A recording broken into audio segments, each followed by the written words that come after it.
அண்டம் முழுதும் ஒன்றினுள் அடக்கம். அதுவே ஆனைமுகமெனும் ஓங்கார விளக்கம். சுழலும் கோள்கள் அவன் சொல் கேட்கும். அவனை தொழுதால் போதும் நல்லதே நடக்கும். ஆனைமுகனை தொழுதால் நவக்கிரகங்களும் மகிழும். நல்லதே நடக்கும், நல்லதே நடக்கும்.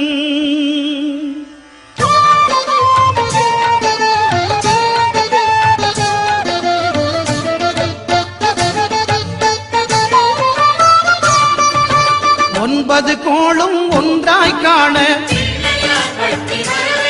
அங்கு கற்பகம் என்னும் கடவுளின் மெய்யில்